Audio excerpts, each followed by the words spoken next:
informer demain. Vos informateurs ont-ils pu vous dire que cette rencontre a été houleuse?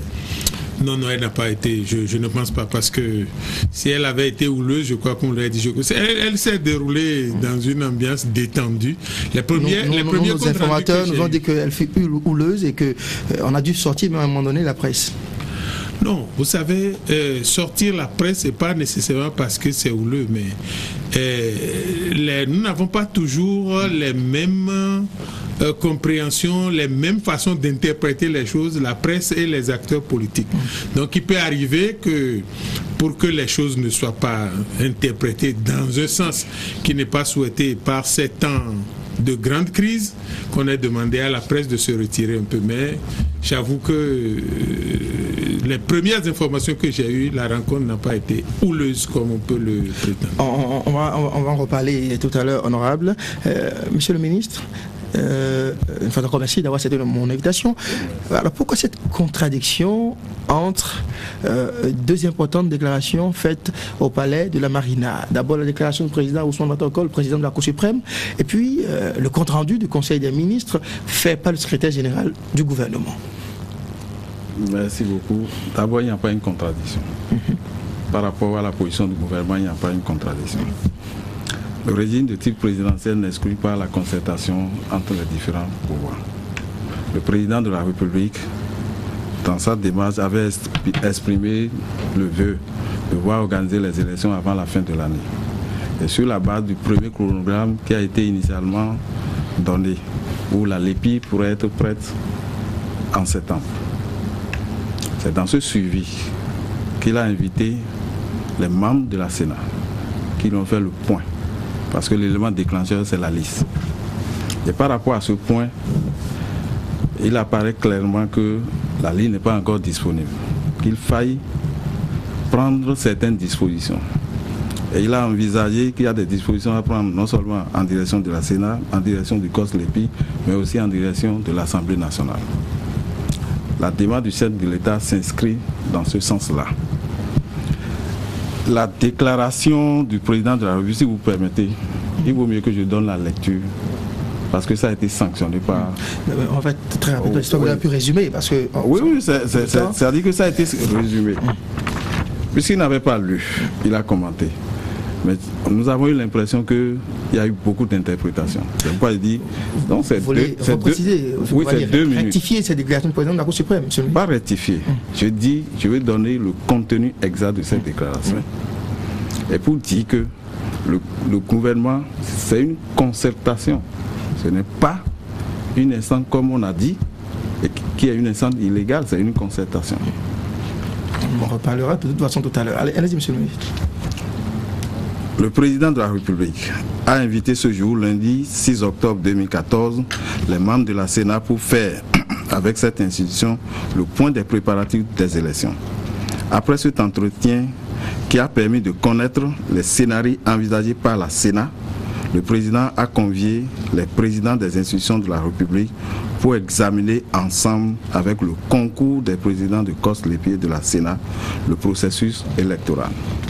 Au cours de cette rencontre, le président de la République a réaffirmé son engagement d'organiser les élections municipales et locales au plus tard à la fin de l'année 2014.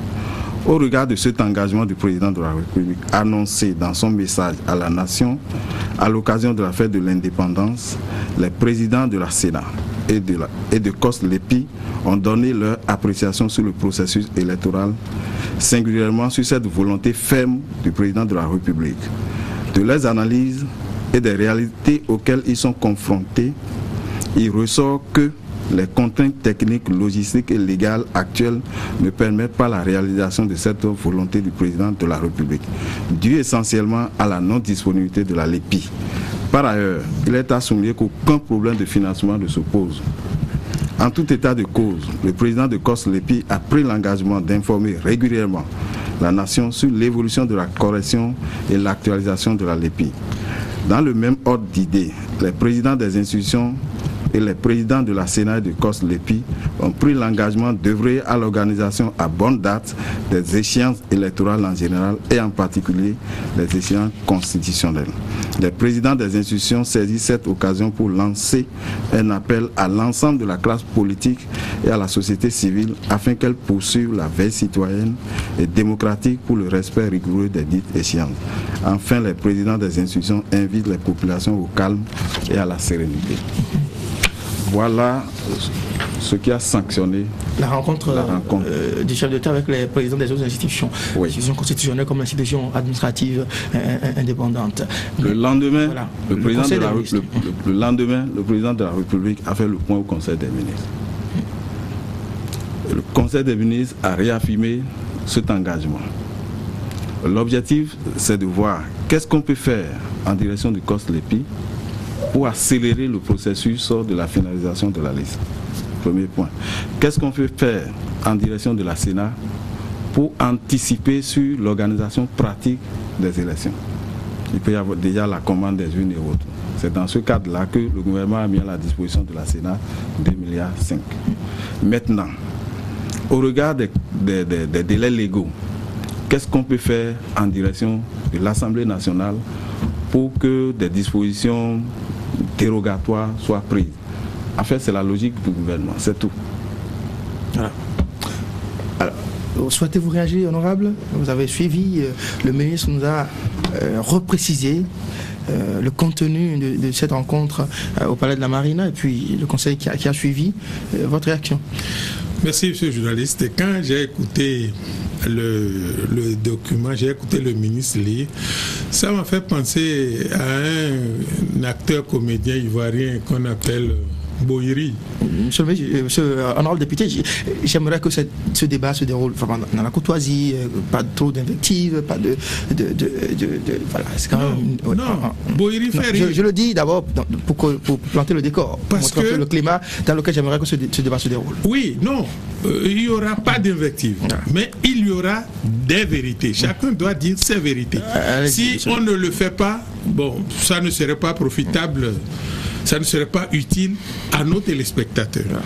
Et le communiqué du ministre, le message lui dit que le chef de l'État a rencontré les membres de la Sénat et puis après, il a décidé de rencontrer les membres des institutions et le président du COS-LEPI. C'est ce que j'ai compris. Mais je voudrais lui dire que moi je sais que tous ceux-là ont été invités au même moment, pendant le week-end. Donc ce n'est pas les propos, ce ne sont pas les propos des membres de la Sénat qui ont amené à appeler les autres. Ils ont été tous appelés, bon, sauf ceux qu'on n'a pas voulu appeler. Ça, c'est la première chose que je dis. Bon, la seconde chose que je voudrais dire, je ne sais pas quel poids, quelle teneur on donne à la réunion avec les présidents d'institutions par rapport au Conseil des ministres.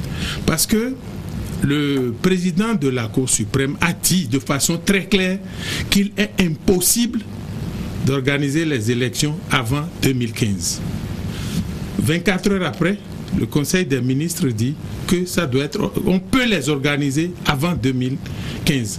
Alors, moi je dis, si on doit réunir de si grandes autorités, aussi bien les présidents d'institutions que les ministres, pour dire des choses qui n'ont pas de point commun, des choses qui ne s'enchaînent pas, je trouve que c'est un peu gênant. Voilà ma première réaction par rapport à ça. Voilà, Clotaire Olidé, le ministre, on a entendu le président de la Cour suprême, on vient d'écouter le ministre qui nous a montré véritablement le contenu réel de cette rencontre. Il a même parlé de commentaires au sujet du président de la Cour suprême. N'a-t-on pas tout fait quand même de nous jeter sur cette déclaration de Ousmane Batoko, de faire des interprétations, diverses interprétations? Clotaire Olidé. Merci. Moi, je voudrais commencer par féliciter le ministre pour l'exercice qu'il est en train de faire, parce que c'est un exercice très périlleux. Pourquoi? C'est-à-dire trouver qu'il n'y a pas de contradiction entre ce que nous avons suivi en l'espace de 48 heures.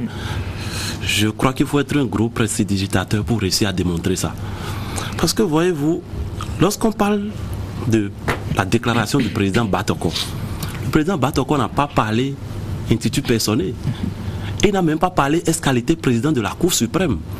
Il a parlé en qualité de porte-parole de la conférence des présidents d'institutions. Ce truc bâtard qu'on a créé et qui ne répond à aucune logique ni constitutionnelle ni légale. Ça veut dire quoi? Ça veut dire qu'il y a eu une réunion où tous les présidents d'institutions étaient présents ou représentés, y compris le chef de l'État. Y compris le chef de l'État, qui est président de la République, chef du gouvernement. Ça veut dire que ce que le président Batoko a dit, il a dit au nom de tout cet ensemble-là, donc au nom aussi du chef de l'État, chef du gouvernement. Et que celui-là vienne, moins de 48 heures après, dire exactement le contraire de ce que son porte-parole a dit, et on trouve qu'il n'y a pas de contradiction, moi ça me pose un problème. Il y a véritablement contradiction, et tout cela fait penser que il y a beaucoup de non-dits. Il y a beaucoup de non-dits lorsque je parle déjà du fait que on nous sort par la bouche du président Batoko que des contraintes légales, techniques, technologiques empêchent de rendre la LEPI disponible avant 2015. On vient de découvrir ça. C'est la veille là ou bien le jour là qu'on a découvert qu'il y a ces contraintes là. De mon point de vue, non. Pas du tout. Puisque beaucoup le disaient depuis, en tout cas moi je n'ai jamais cru à cette affaire de liste disponible pour qu'on aille aux élections avant 2015, et je l'ai toujours dit, j'ai jamais varié dans ma position. Alors c'est le chef de l'État qui joue du yo-yo, qui un jour dit on va y aller avant, le lendemain dit non, on va y aller après, et le troisième jour revient dire ça ne laisse pas une bonne image de l'exécutif de notre pays, et ça ne permet pas aux Béninois d'être rassurés par rapport à ce processus qui a démarré depuis mai 2013 et qui n'en finit pas, et sur la base duquel on fait des chronogrammes. On dit que les élections sont tenues par la LEPI, on ne sait pas quand la LEPI sera disponible et on veut programmer les élections. Ça ne répond à aucune logique, surtout que ce même COS LEPI aujourd'hui en est à sa 5e échéance ferme de livraison de la LEPI. Il y a eu novembre 2013, il y a eu février 2014, il y a eu juillet 2014, il y a eu novembre 2014, et maintenant on nous parle de décembre 2014. Que nous disent concrètement, parlant d'échéance, on en a entendu des mûrs et choses, des verts et des pas mûrs ces derniers jours. Tout à l'heure, je reviens à vous, le temps de permettre au ministre de nous aider à retenir quelque chose de concret en ce qui concerne la position du gouvernement. Est-ce qu'aujourd'hui le gouvernement est dans une dynamique de faire organiser les élections municipales, communales et locales pour 2014? La position du gouvernement est faible. Son souhait, c'est d'organiser ces élections au plus tard le 31 décembre 2014. C'est sur la base de cet engagement du COS LEPI à livrer la LEPI et de la Sénat également. Oui, maintenant, les contraintes techniques légales dont on parle. L'article 44 dit exactement ceci. Les candidatures sont déposées à la Sénat 45 jours avant le début de la campagne. La campagne dure 15 jours.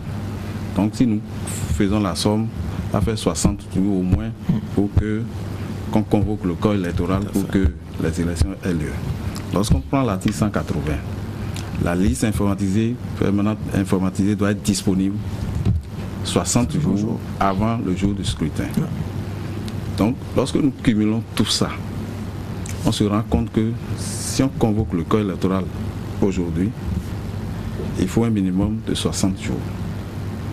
On a interrogé le président du COS LEPI, qui de façon ferme a maintenu la date du 30 novembre pour livrer la LEPI. Mais toutefois, le président du COS LEPI a dit, cette liste, les citoyens disposent de 21 jours pour porter les réclamations. Ça suppose quoi? Ça suppose que la loi qui sort le 30 novembre, nous ne pouvons pas aller aux élections directement avec. Il faut nettoyer d'abord.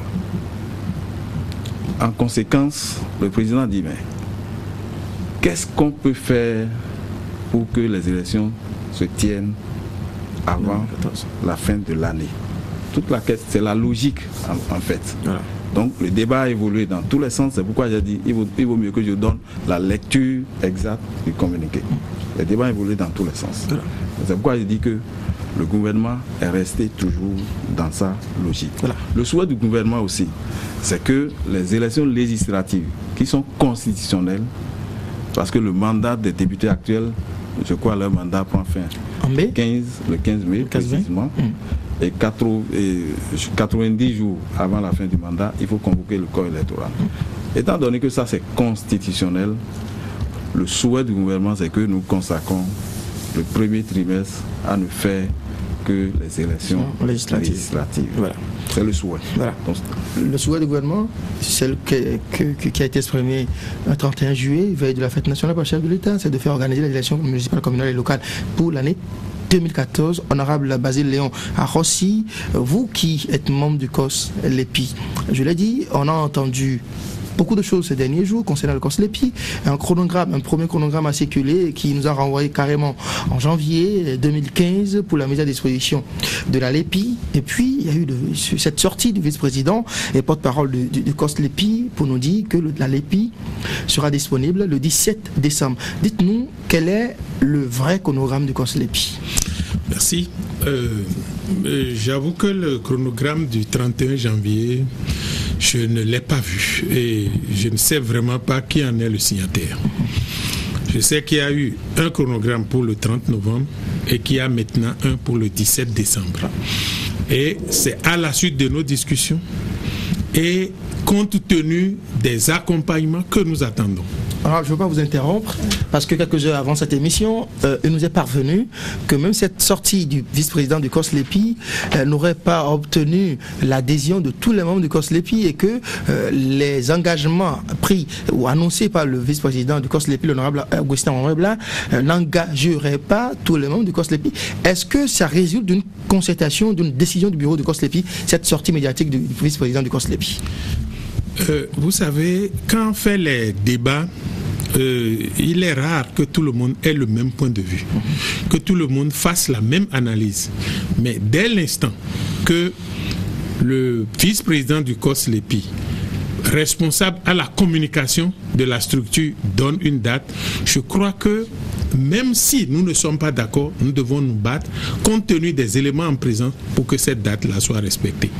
Moi, je fais mienne cette date et de toutes les façons, ce que nous sommes en train de faire actuellement, c'était dans la perspective même d'être prêt pour novembre. Donc, jusqu'au 17 décembre, moi je pense que si les choses se passent comme nous les avons discutées, comme nous les voyons venir, on pourra être prêt pour envoyer à la Sénat la liste qui va servir aux élections, qui n'est pas la LEPI. Parce que vous savez, la LEPI prend en compte les 12 ans. Donc, au moins permettre à la Sénat de s'engager dans la préparation des élections. Voilà ce que je dis. C'est vrai que tout le monde n'est pas d'accord, mais lorsque la décision est prise et que nous sommes au travail, nous devons nous battre pour cela. Voilà ce que je peux vous dire.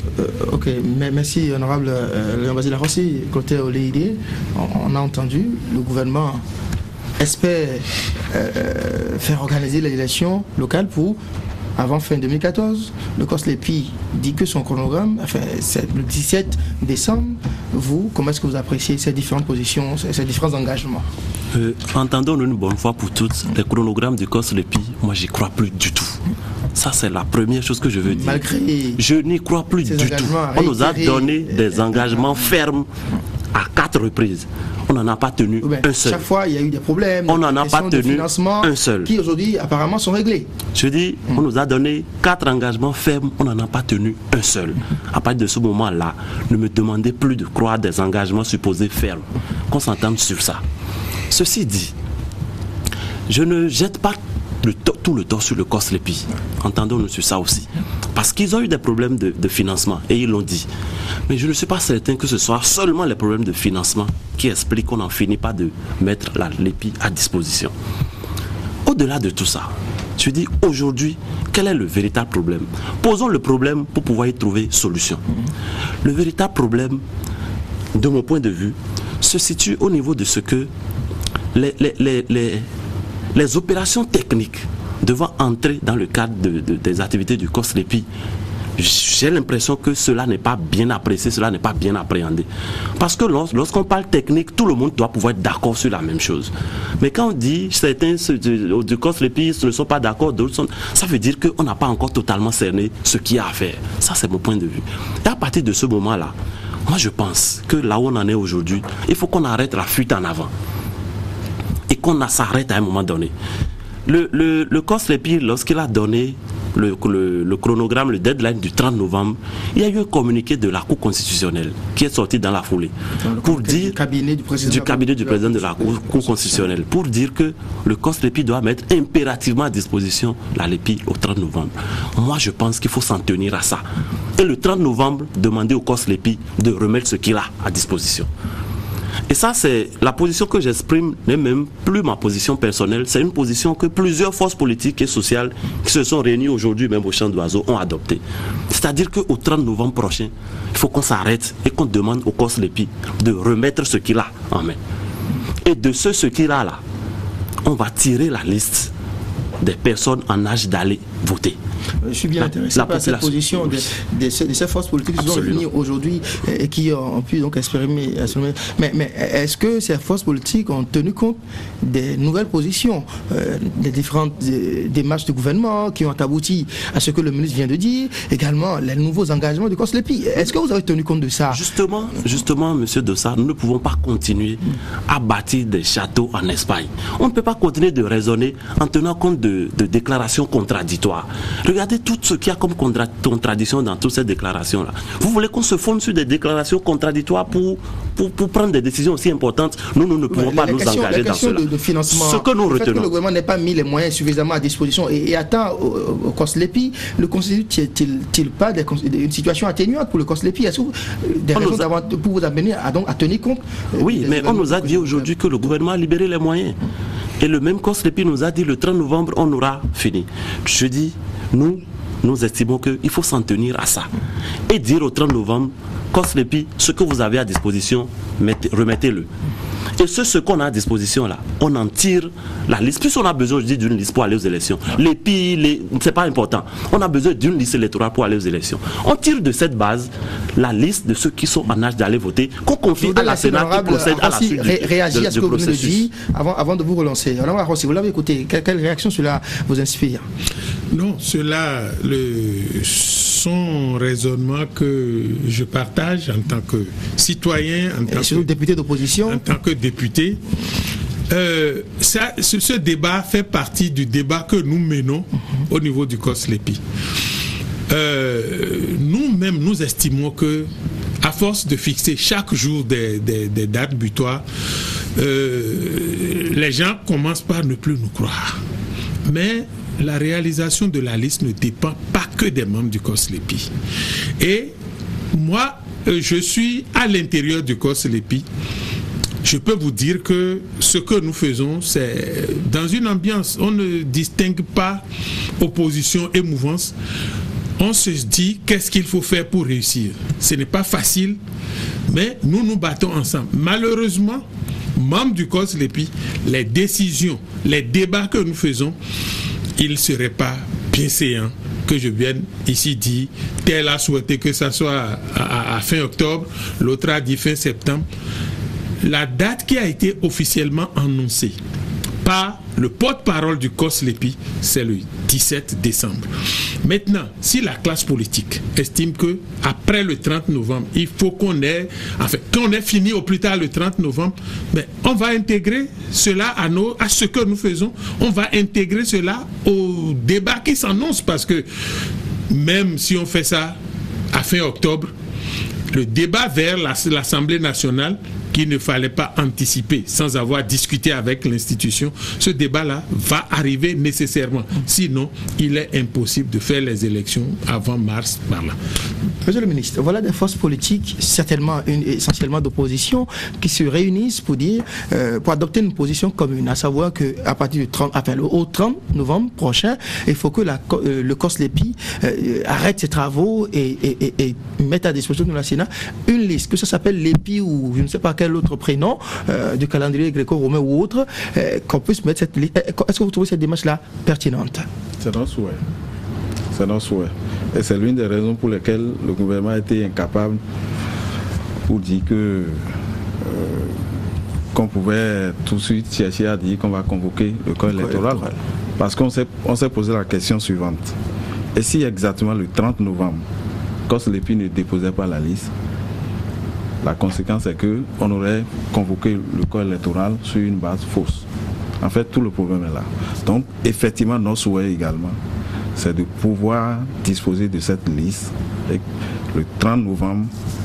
Toutefois, le calendrier que j'ai reçu du COSLEPI, du président du COSLEPI, hier, dispose qu'au plus tard le 21, affichage de la liste, publication. 21 de quel mois? 21 décembre. Affichage de la liste, publication de la liste, impression des documents électoraux, impression des cartes, distribution des cartes. Tout ça là pourrait se terminer au plus tard le 21. Si tel est le cas, le gouvernement dit nous sommes preneurs. Maintenant, le vœu du gouvernement de devoir organiser les élections avant la fin de l'année, ça ne dépend pas que du gouvernement. Donc c'est pourquoi le président a engagé cette consultation, qu'il faut comprendre sous le sens. C'est vrai qu'il y a la séparation des pouvoirs, mais c'est une séparation souple où il faut la collaboration. C'est d'ailleurs l'une des raisons de l'existence du ministère chargé des relations avec les institutions. J'ai prévu qu'on parle justement du principe de la séparation des pouvoirs et ces rencontres, cet organe de concertation ou je ne sais pas quelle autre chose, des institutions de la République. J'ai prévu qu'on en parle. Alors, je voudrais avant ça faire appel, Clotaire Olide, à vos compétences de spécialiste des questions électorales. Je vous ai entendu dire tout à l'heure que le 30 novembre, le COSLEPI, il lui faudra donner ce qu'il a pu faire, la liste qu'il a pu mettre en place, que ça s'appelle l'EPI, l'EPA ou l'EIP, etc., comme le dit Alcret. Mais vous n'êtes certainement pas sans savoir que la Cour constitutionnelle, une de ses jurisprudences, a fait de la LEPI une condition sine qua non pour organiser une élection dans notre pays. Si ce que le COSLEPI met à disposition n'est pas une LEPI, pensez-vous que la Cour laisserait le gouvernement organiser les élections? Voilà. La question aujourd'hui, c'est qu'il faut amener la Cour constitutionnelle à revenir sur sa jurisprudence.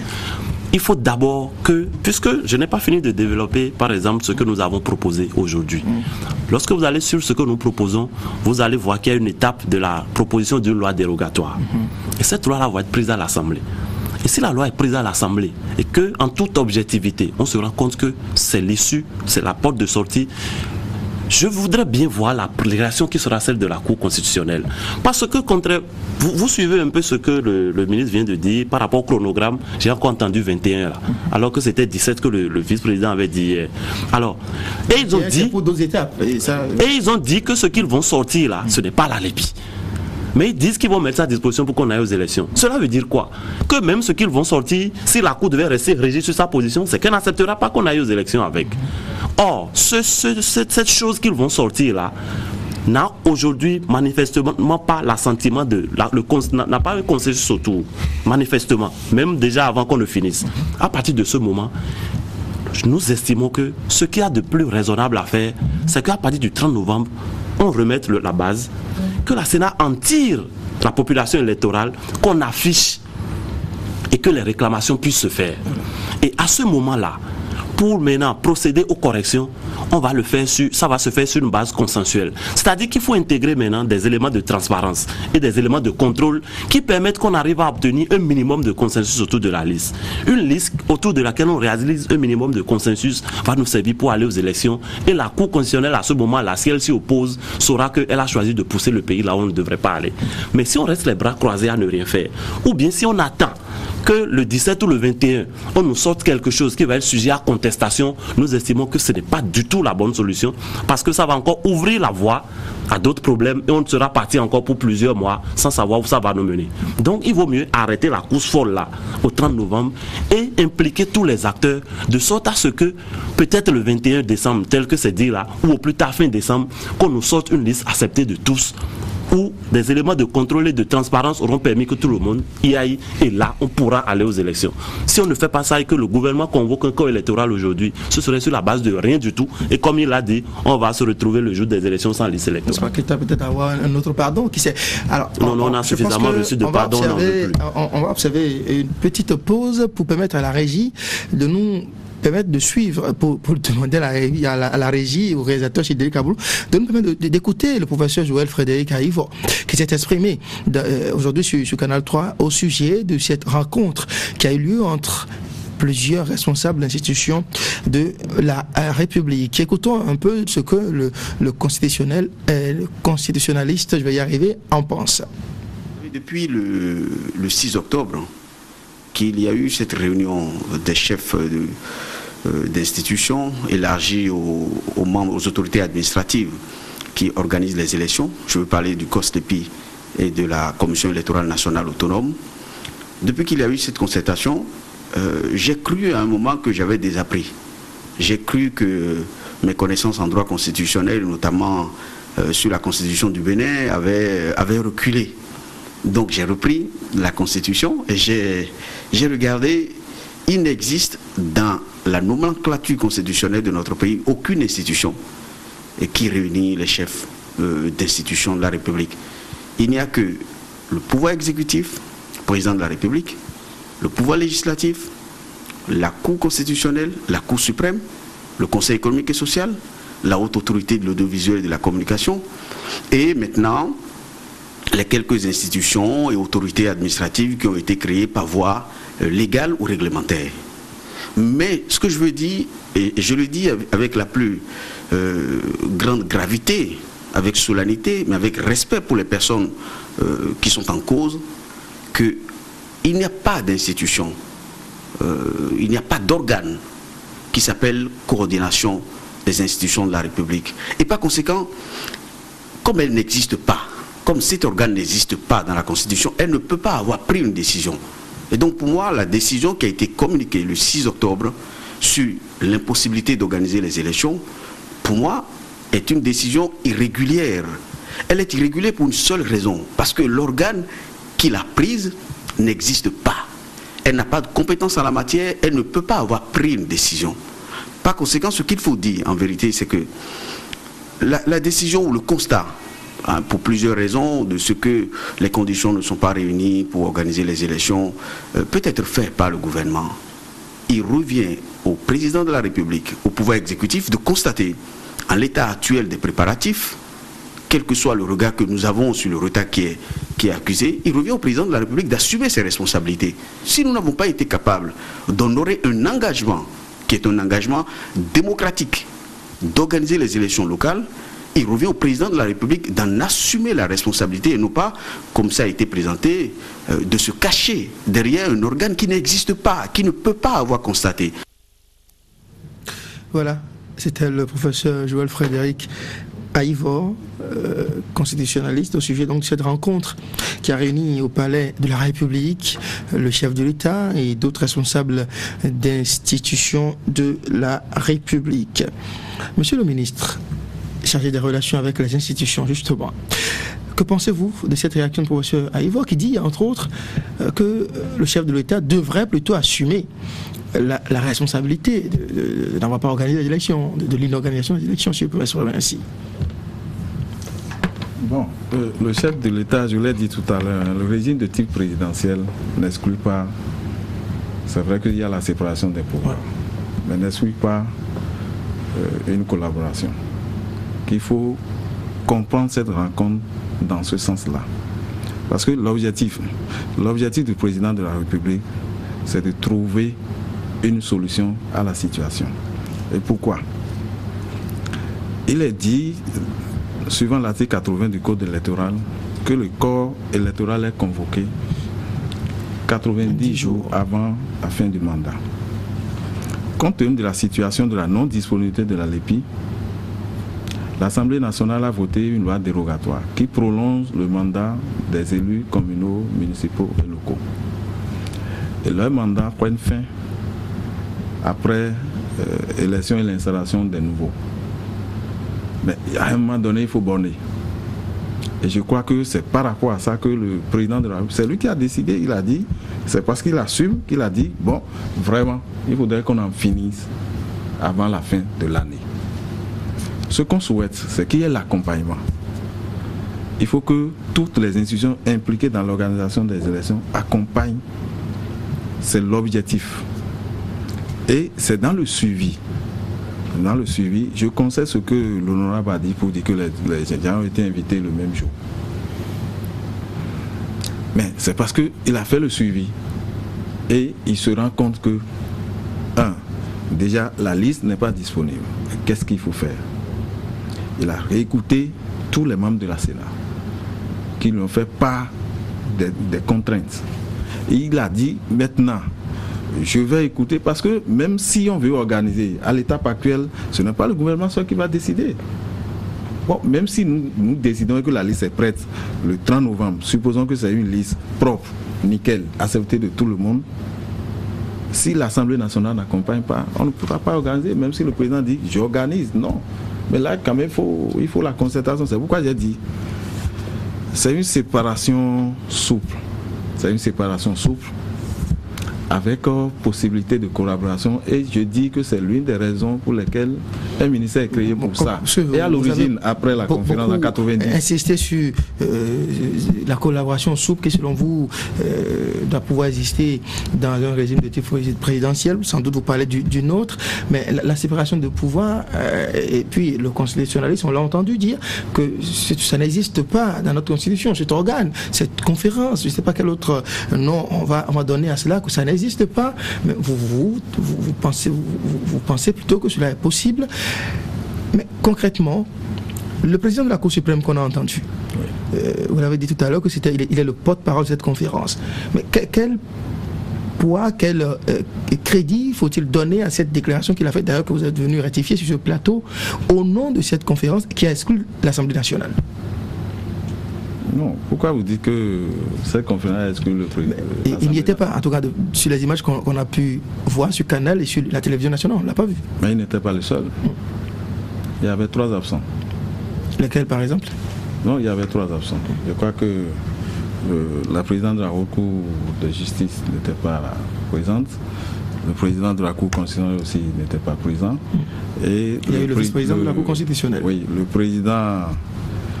En fait, le président des institutions se regroupe de façon fréquemment. Vous avez dit tout à l'heure que l'Assemblée nationale devait pouvoir accompagner les initiatives, les différentes initiatives. Oui. Mais si l'Assemblée doit pouvoir accompagner, puisqu'on parle de mesures dérogatoires, donc de lois dérogatoires, pourquoi n'avoir donc pas associé l'Assemblée nationale à une telle rencontre?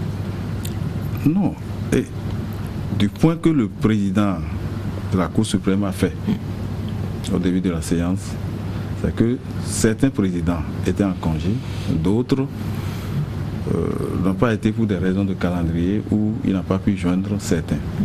C'est le point que nous avons reçu.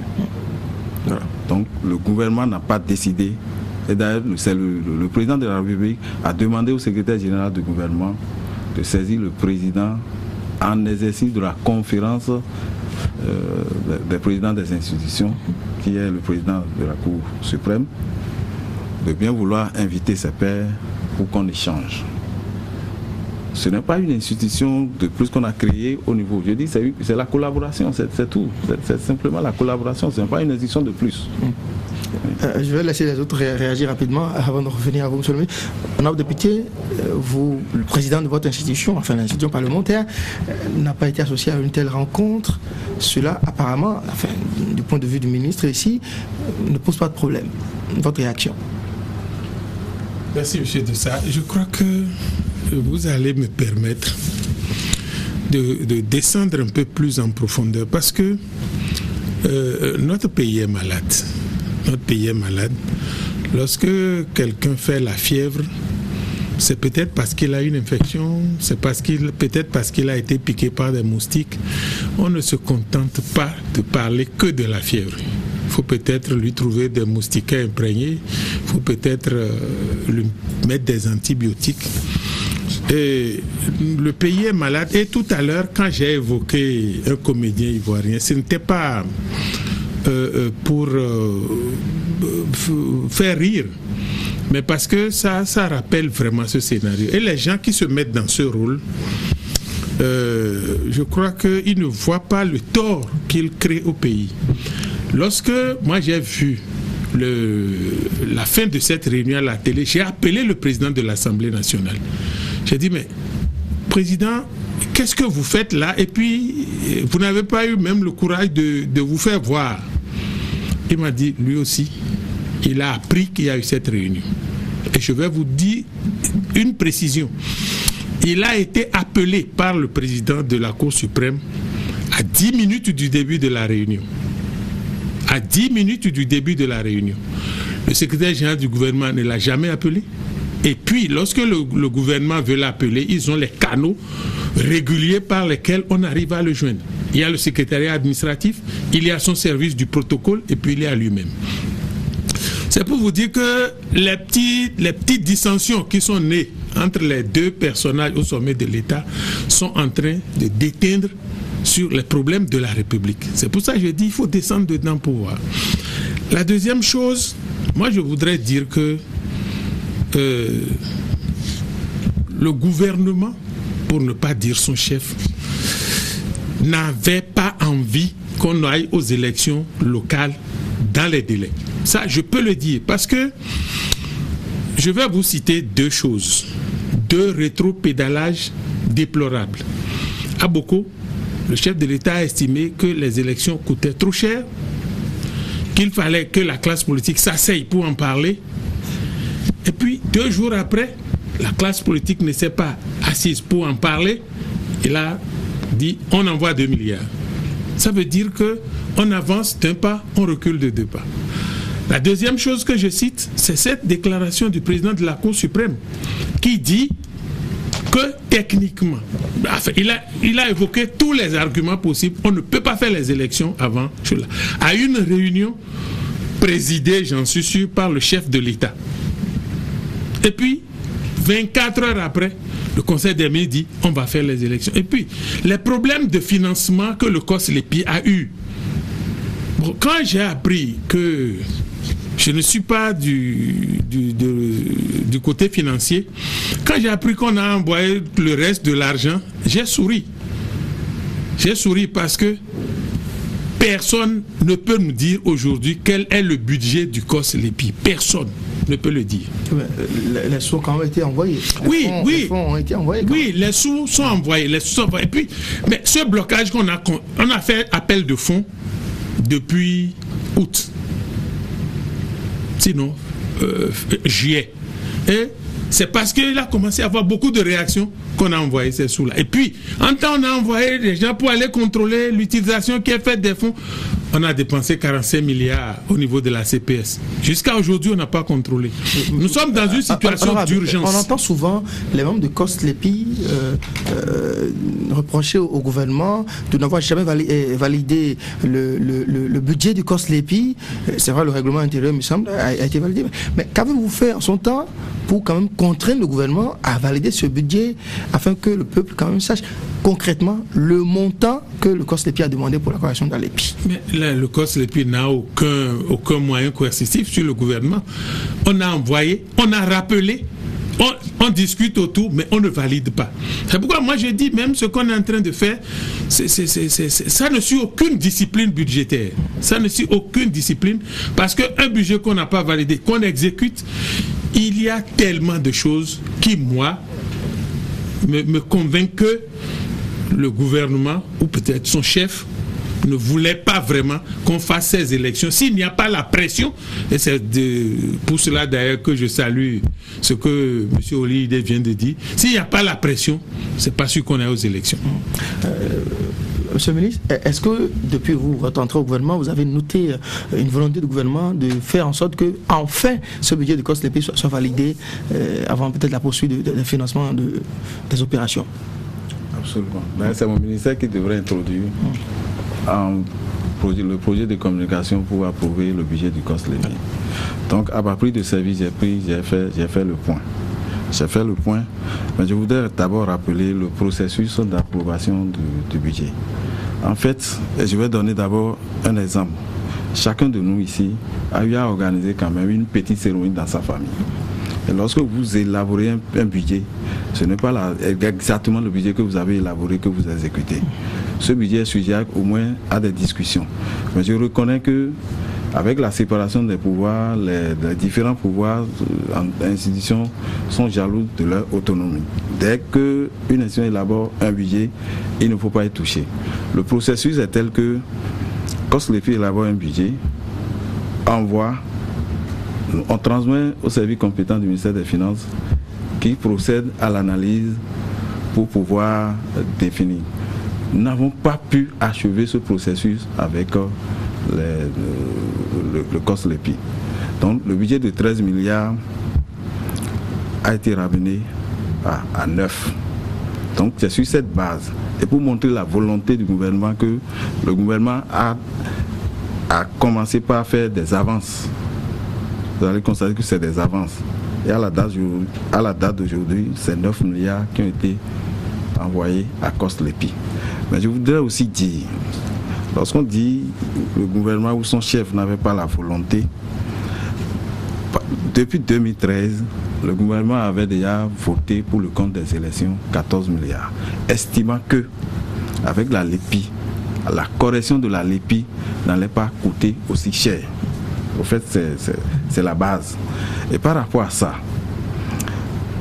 le gouvernement a procédé, a ouvert un compte au niveau du Trésor et a déjà procédé à une provision à hauteur de 12 milliards au Trésor pour sécuriser ces fonds-là. Donc, dès que le besoin se fait sentir, nous avons le même problème actuellement avec la Sénat.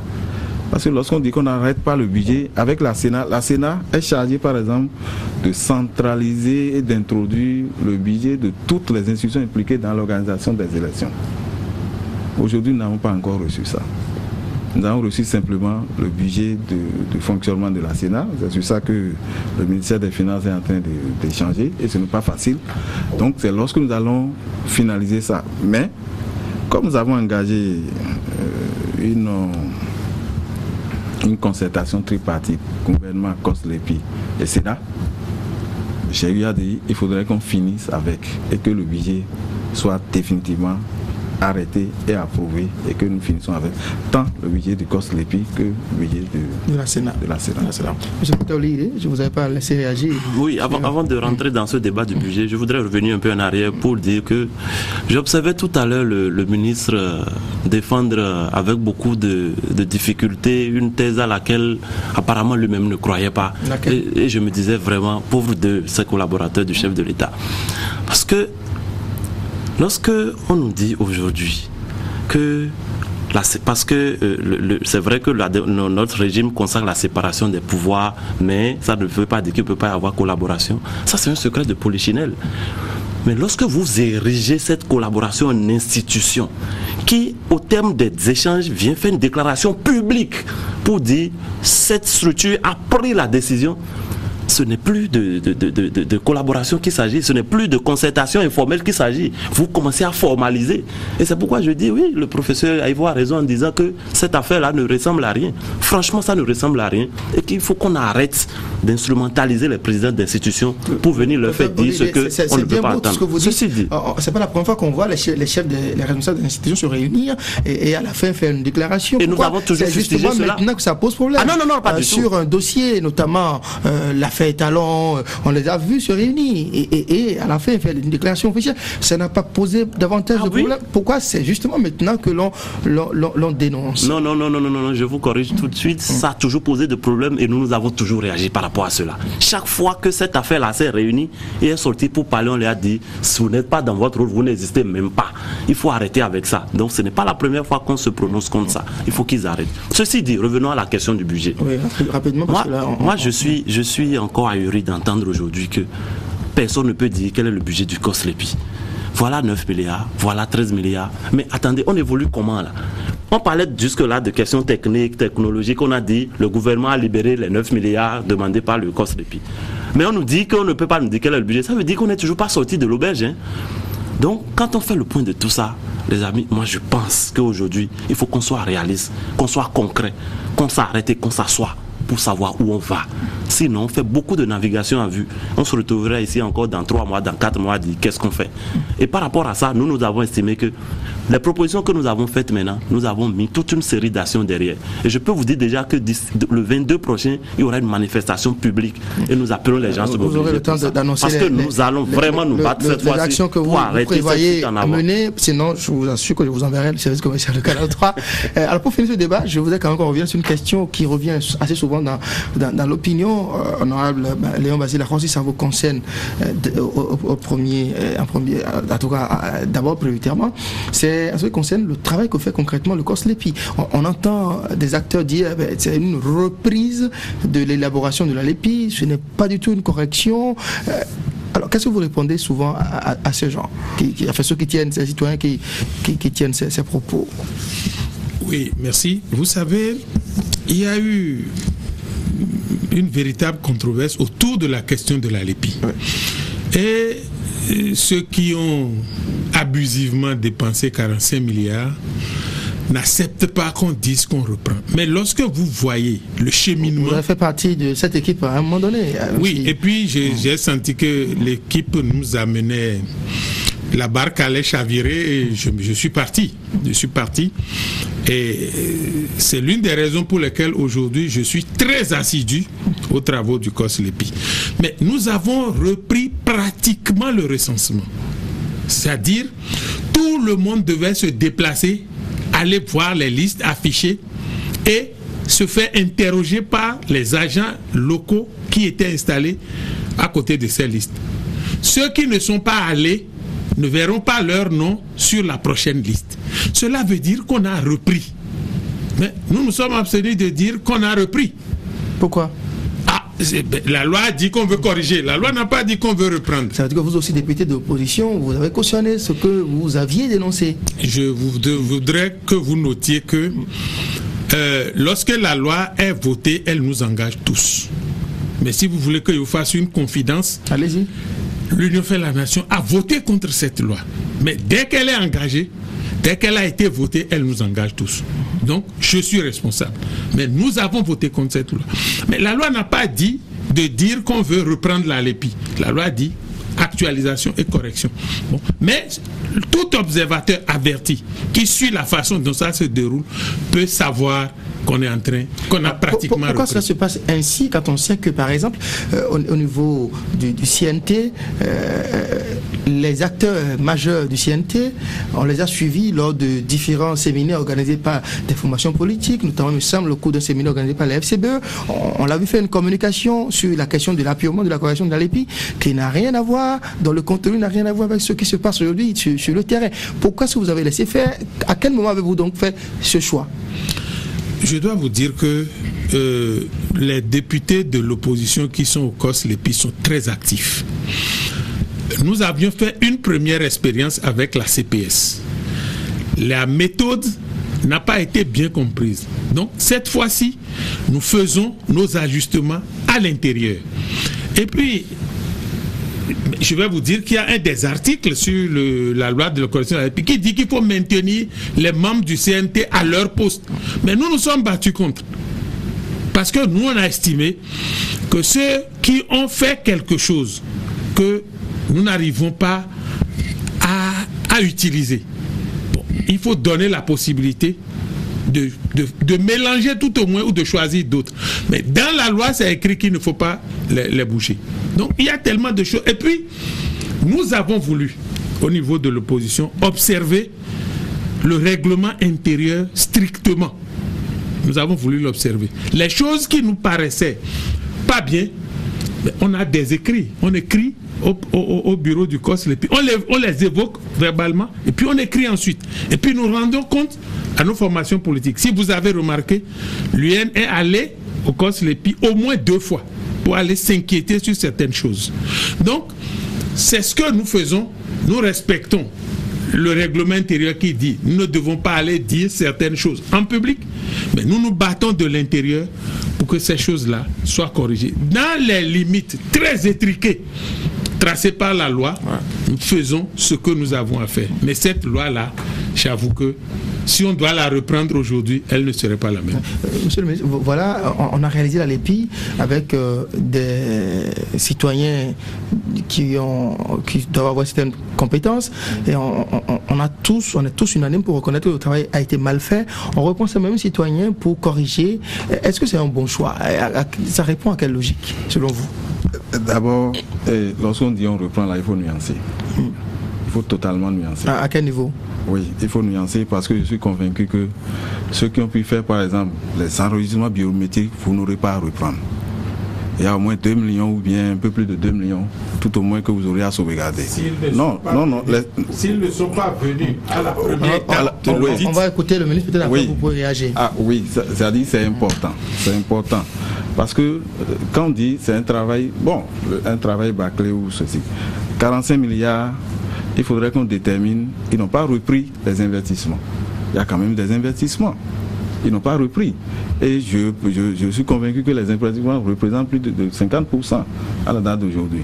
Les kits biométriques et autres là, je crois qu'ils n'ont pas repris. Et je dis, il y a au moins 2 millions là qui vont sauvegarder. Maintenant, ce que l'honorable devrait faire comprendre, c'est quoi? C'est que en 2011, il n'y avait pas eu la définition des villages, tout et tout. Après 2011, l'Assemblée nationale a voté le code et a défini les villages. Les villages ont un code. A défini les différents bureaux de vote. Les différents bureaux de vote ont un code. C'est ce qui a amené COSLEPI maintenant à dire qu'il reprend. Parce qu'il faudrait qu'on arrive à attribuer un village à chaque individu. Donc ce travail, effectivement, c'est un travail complexe. On reconnaît. En tout cas, de par ma formation, je sais la difficulté qu'ils ont à ce niveau. Mais dire que c'est zéro, on a repris, non. C'est à nuancer.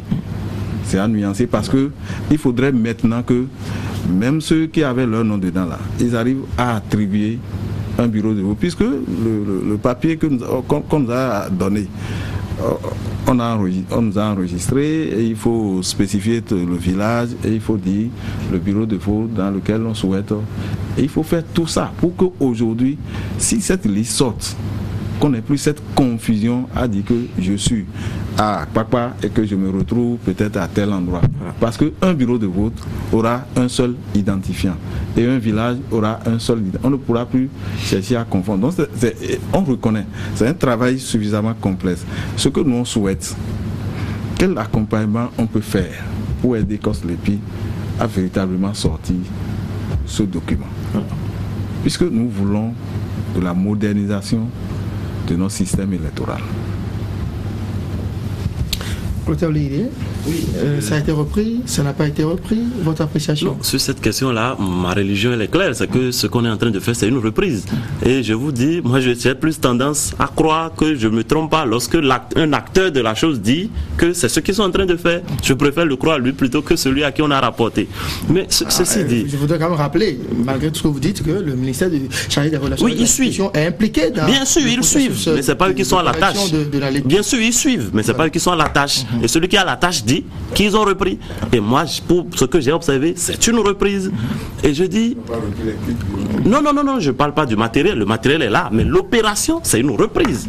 Et il vient de le dire, je le confirme. Bon, maintenant, l'honorable a posé tout à l'heure un problème très important. Vous voyez, quand on va jusqu'à mettre dans une loi que des individus qui ont fait un travail doivent être maintenus, je dis, on passe à côté de tout. Une loi qui est censée être impersonnelle, on met dans une loi qui va maintenir des individus. Et ça fait partie des choses qui leur posent problème aujourd'hui. Parce que ceux-là ont travaillé sur la liste initiale, on les maintient, ils sont là, et c'est le patron qui est toujours le seul détenteur du code d'accès à la base de données. Et ça fait partie des choses que nous avons relevées pour dire, dans la proposition que nous faisons, il faut changer cette donne-là. Même s'il doit être toujours détenteur de la base, il faut que ce soit contradictoire. Pour qu'au moins il y ait 2 personnes qui soient présentes avant d'intégrer la base. Sinon, on peut faire toutes les manipulations qu'on veut dans la base de données. Maintenant, le gouvernement est prêt aujourd'hui à accompagner. Je dis chiche, mais ça m'allait trop tard. Au moment où il devait accompagner, c'était d'envoyer les moyens au moment où les gens en avaient besoin. Ils ne l'ont pas fait dans ce temps. Aujourd'hui, ils ont beau jeu de vouloir se dédouaner complètement pour dire oui, c'est le COSLEPI, maintenant voyons comment on l'accompagne. Non, quand on veut être de bonne foi, il faut l'être vraiment et faire ce qu'on a fait jusqu'au bout. Je veux bien croire à leur bonne foi aujourd'hui, encore que, mais je dis qu'on ne jette pas à jeter tout le temps sur les autres. Encore avec vous. Lorsqu'on tape sur Internet rapport d'Audi et l'EPI Sénégal, on voit un rapport bien structuré, bien élaboré concernant l'EPI au Sénégal. Alors eux, ils ont fait tout ça sans connaître les péripéties que nous avons aujourd'hui au Bénin. Et ici, nous avons dit que nous avons fait également une LEPI. Ici, il n'y a pas un audit, mais une évaluation de l'OIF. Le rapport, je ne veux pas l'apprécier ici. nous sommes en train de corriger notre LEPI qui n'a pas encore fait 10 ans, alors que la loi demande de la corriger après 10 ans. Vous êtes aujourd'hui dans un groupe dont des acteurs majeurs ont certainement une part de responsabilité à assumer dans l'élaboration de la LEPI, pour avoir fourni de l'expertise technique, participé à différents séminaires de formation politique pour l'élaboration de la LEPI, pour avoir même suscité, fait du lobby autour de l'élaboration de la LEPI. Quelle part de responsabilité prenez-vous aujourd'hui dans tout ce qui se passe pour avoir joué ce rôle-là par le passé, Clotaire Loïdé? Ok, je vais vous dire une chose, et je l'ai toujours dit depuis le début. Ce que nous avons choisi de faire, c'est-à-dire une liste électorale permanente informatisée, en soi n'est pas du tout une mauvaise chose. Au contraire, je mets quiconque au défi de me dire que la LEPI est une mauvaise chose. Le Bénin était-il prêt à aller à cela quand vous avez suscité, quand vous avez souhaité? J'en viens. Vous avez dit quelque chose de très vrai, c'est que j'appartiens aujourd'hui à un groupe qui avait suscité. Aujourd'hui, c'est très important. Menez vos enquêtes, vous verrez que dès le début, moi, j'avais refusé complètement cette affaire. Les écrits existent. Mon ouvrage est là. J'ai commencé à écrire depuis 2008 pour dire on n'est pas prêt pour s'engager dans ce qu'on veut faire là. Et ça avait été l'objet de quelques frictions entre moi et mes amis d'aujourd'hui. Oui. Et à l'époque, je m'étais démarqué. C'est lorsque eux-mêmes se sont rendus compte, mais on ne peut pas leur vouloir pour avoir prêté la bonne foi à ceux qui disaient il faut y aller. Ils ont accompagné le processus. Mais moi, je n'y ai pas cru. Mais par la suite, quand ils se sont rendus compte que les gens d'en face n'étaient pas de bonne foi et qu'ils nous menaient en bateau, ils ont reculé. Et c'est à ce moment-là qu'on a commencé le combat ensemble. Donc oui, on ne peut pas dire aujourd'hui que notre groupe est totalement exempt de responsabilité dans cette affaire-là. Mais je dis encore une fois, on aurait pu réussir quelque chose s'il y avait de la bonne foi et si les choses avaient été conduites dans le sens où il fallait. Mais on n'a pas voulu. Quand on a commencé à sonner la lettre de tous les côtés, notre ami ministre des Affaires étrangères aujourd'hui a foncé droit et nous a menés dans le mur et ça continue de nous poursuivre jusqu'à présent.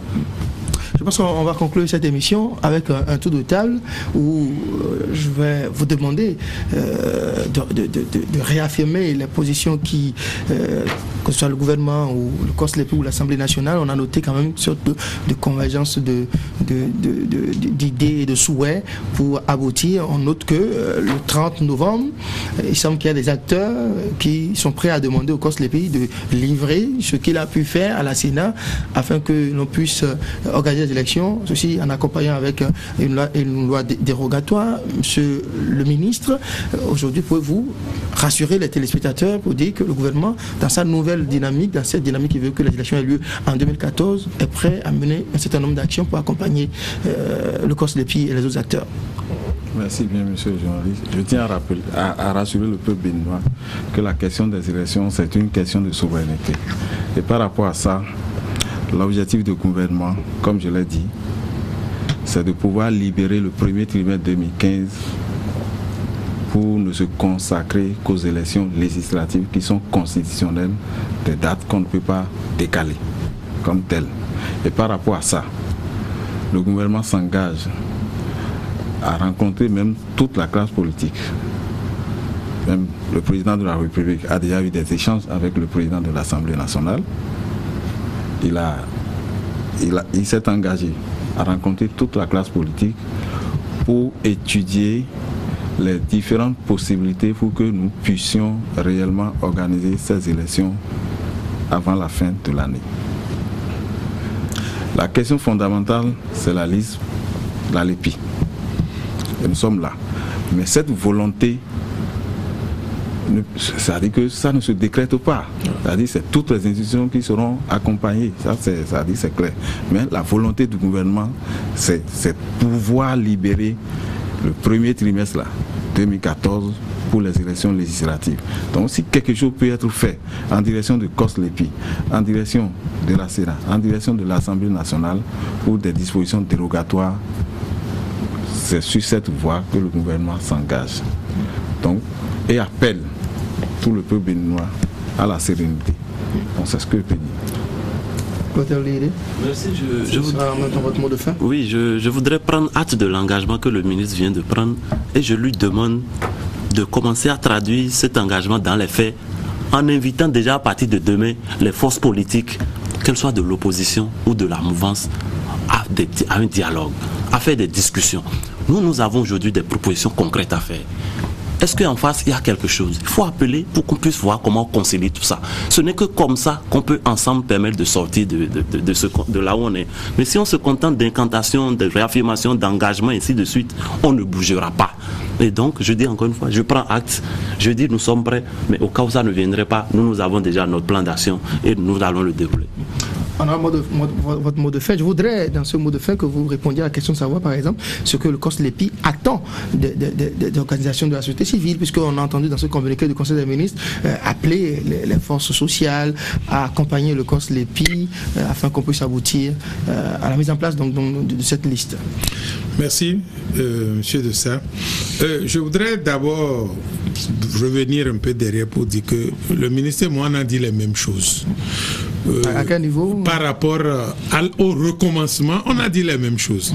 Ceux qui, prétestant que leur nom est dans la base de données, ne se seraient pas présentés, ne pourraient pas se voir attribuer un centre de vote, ne pourraient pas se voir attribuer un village. Ça veut dire qu'ils sont exclus du dispositif.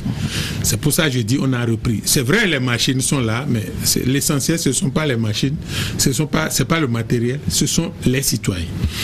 Je voudrais également dire que les élections depuis 2006 sont pénibles dans le pays. Pénibles. Les élections de 2008 ont débouché sur des contestations que la Cour suprême n'a pas vidées à ce jour. Les élections de 2011, vous avez été témoin.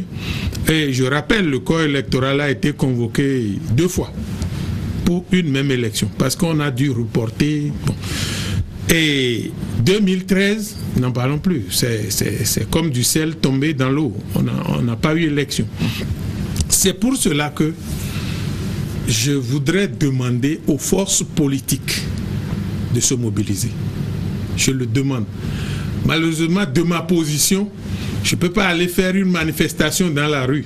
Sinon, c'est ce qu'il nous faut. C'est à ça qu'il faut qu'on amène les gens pour que le pouvoir se décide à organiser véritablement les élections.